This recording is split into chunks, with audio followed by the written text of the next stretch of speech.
Assalamualaikum warahmatullahi wabarakatuh. Sebelumnya izin memperkenalkan diri. Perkenalkan, nama saya Yostia dengan NPM 224111032. Di sini saya dari kelas manajemen 22A dan saya akan menjelaskan tentang seleksi dan penempatan. Apa sih pengertian dari seleksi?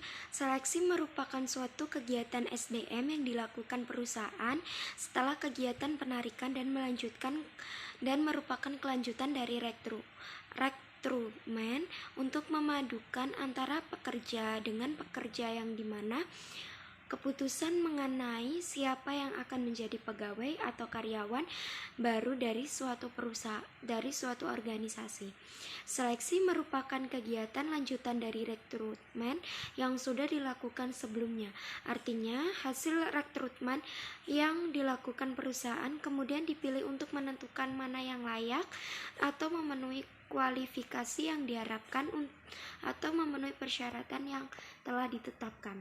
Tujuan seleksi yang pertama, untuk membantu perusahaan membuat keputusan tentang individu yang memiliki karakteristik yang paling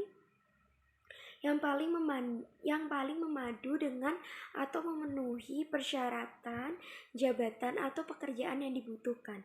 Dan yang kedua, yaitu memastikan bahwa calon pekerja yang ditawarkan dan perusahaan secara keseluruhan yang memungkinkan mereka dapat membantu keputusan yang tepat untuk bergabung dengan perusahaan atau tidak. Dan ada tahapan seleksi. Tahapan seleksi yang pertama yaitu mengumumkan lowongan. Hal yang harus dilakukan untuk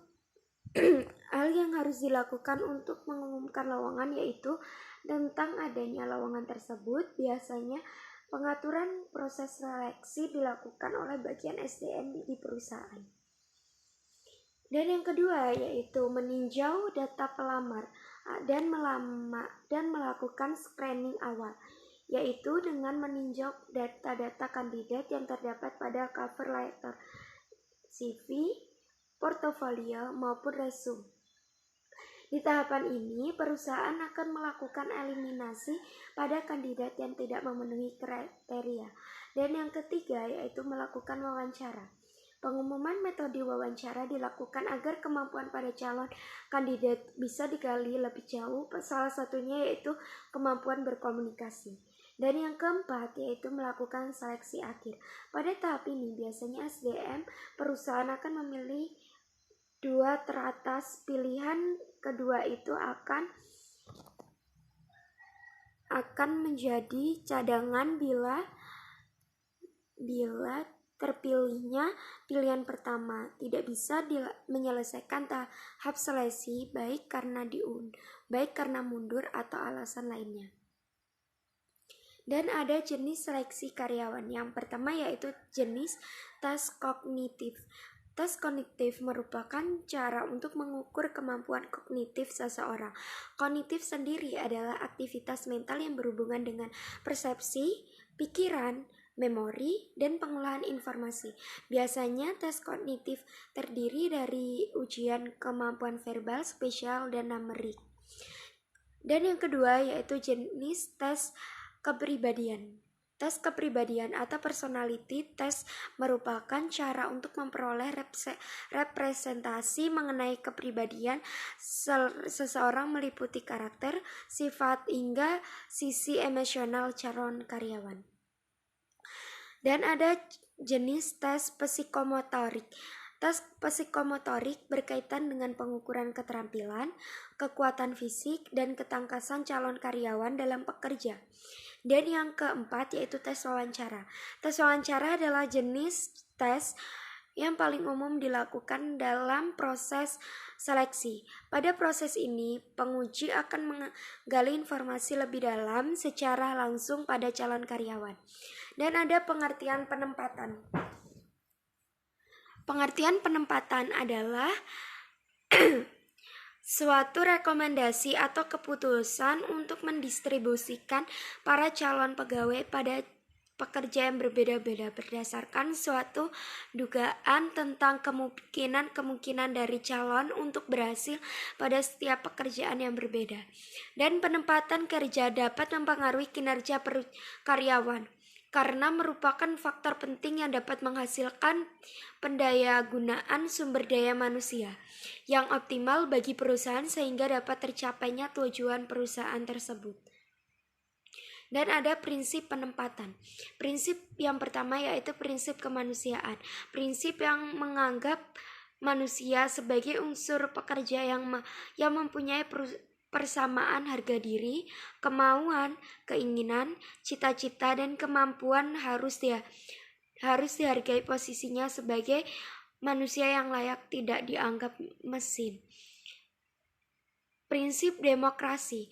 Prinsip ini menunjukkan adanya saling menghormati, saling menghargai, dan saling mengisi dalam melaksanakan pekerjaannya. Dan ada prinsip penempatan. Prinsip the right man on the right place.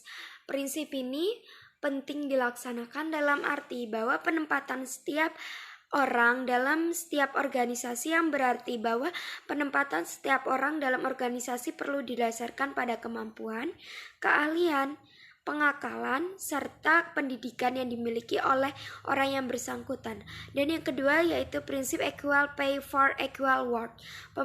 Pemberian balas jasa terhadap pegawai baru didasarkan atau atas hasil presentasi kerja yang didapat oleh pegawai yang bersangkutan.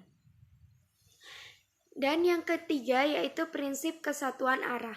Prinsip ini diterapkan dalam perusahaan terhadap setiap pegawai yang bekerja atas dapat melaksanakannya tugas-tugas tersebut.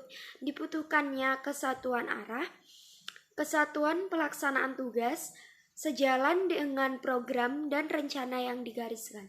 Dan yang keempat yaitu prinsip kesatuan tujuan. Prinsip ini erat hubungannya dengan kesatuan arah. Artinya, arah yang dilaksanakan pegawai harus difokuskan pada tujuan yang dicapai. Dan yang kelima yaitu prinsip kesatuan komando. Pegawai yang bekerja selalu dipengaruhi adanya komando yang diberikan sehingga setiap pegawai hanya mempunyai satu orang atasan. Dan yang keenam prinsip efisiensi dan produktivitas kerja. Prinsip ini merupakan kunci ke arah tujuan perusahaan atau organisasi karena efisiensi dan produktivitas kerja harus dicapai dalam rangka mencapai tujuan perusahaan. Dan sekian yang dapat saya sampaikan. Kurang lebihnya saya minta maaf. Wassalamualaikum warahmatullahi wabarakatuh.